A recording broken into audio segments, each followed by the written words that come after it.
President Obama and Bernie Sanders meeting at the White House today. But did the president convince Bernie to bail out, or is he staying in?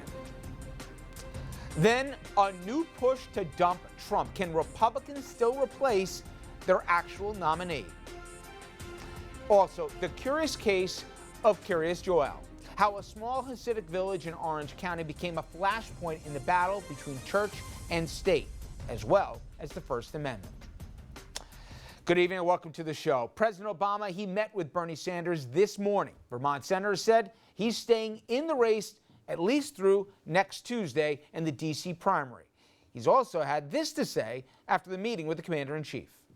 I spoke briefly to Secretary Clinton on Tuesday night, and I congratulated her on her very strong campaign.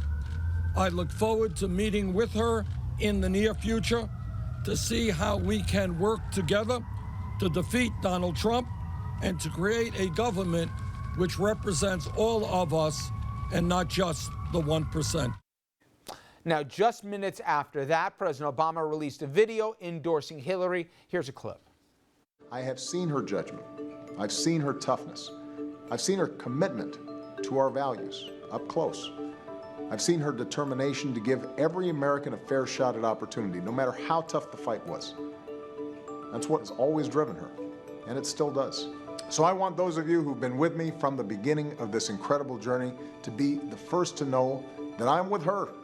I am fired up, and I cannot wait to get out there and campaign for Hillary. All right, let's bring in our panel. Richard Brodsky is a former Democratic New York State Assemblyman, now a senior fellow at Demos and a professor at NYU. Dominic Carter, political journalist and author.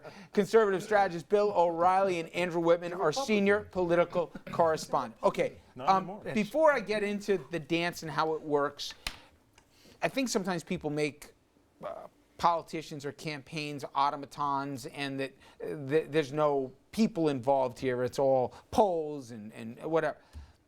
At the end of it, there can only be one winner in obviously a primary and then the one final winner in the general. But it's painful when you lose. We saw that with Hillary 8 years ago. Is it painful when reality sets in? You've been in the room with the candidates when they finally have to do the math, get on the phone, acknowledge it, then go to the meeting with the party leaders and figure out how the last part of the dance works. It is painful, right? Yeah, I mean, some of them handle it a lot better than others. Some never get over it, frankly. You know, but I think it when the president of the United States calls you in, it's over. You know, I think Bernie felt the burn today. You know, and he went in and the president, you know, spoke with him. I think it was a respectful gesture by the president. I think it was it may have been necessary for the Democratic Party. But it is hard to let it go. I mean, Bernie Sanders has been going for a year and a half nonstop. He's been going for 40 years, but nonstop, and out there every day and pushing it, and never give up and never say die. And then for it just to end like that, it's rough. It's tough. You know? And I'm the only person here who's ever done this. But you never lost, right? Oh, thank you. God bless you. I've won and I've lost, and winning is better. The part that Bill touched on that's the most interesting is that you are engaged at 180 miles an hour. Yeah. And then you hit a brick wall. And the next morning, there's nothing to do. Even if you win, there's part of that. But if you don't win, it's even that much more profound. So it's a decompression more than it is good faith, bad faith. Bernie, you could see the handwriting on the wall. He's doing this exactly the right way. So is Obama. Why go through the pretense of next Tuesday with D.C.? Because he's leading a movement. You heard him talk about the 1%. Bernie Sanders did what FDR did to Eugene Victor Debs, or LBJ did to Dr. King. He took a social movement and he gave it political reality. That's different. That takes a different kind of leader. He's going to try to deliver his folks to Hillary. Whether he can or not is going to be a question of whether Hillary. No, they don't. It doesn't work that way. Of course, it does. I think he wants to run in a primary for the ultimate 1%ers, which is Washington D.C. Wait, those are the 1%ers. He wants to be in that primary. There are conditions, Dominic. I can tell you one right now. Governor Malloy in Connecticut. Bernie Sanders has him atop of the list of the people that he wants to get a piece of, because Governor Malloy said that there's blood on the hands of Bernie Sanders with his votes on gun issues, et cetera, right now. They want platform seats. They want a voice in what the platform's going to be at the convention. Well, you already saw one. There's one head above the governor of Connecticut, and that's Debbie Wasserman Schultz. He wanted her gone as the head of Sanders, as the head of the DNC, but that was never going to happen. Petty. It's all going to go away. Okay, well, you can call it petty, and it is petty. It isn't. But, That's not what they're talking about. There's always Sure there is. demands. You don't think when Hillary and Obama sat down in 2008, there were demands made? Of course there were. To say that there are no demands is just being naive. There also is what we've touched on here.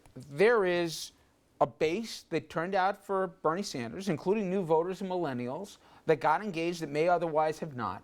And there is some antipathy that still exists between them and the Clinton camp. Whether the candidates played a role in that, it doesn't make a difference.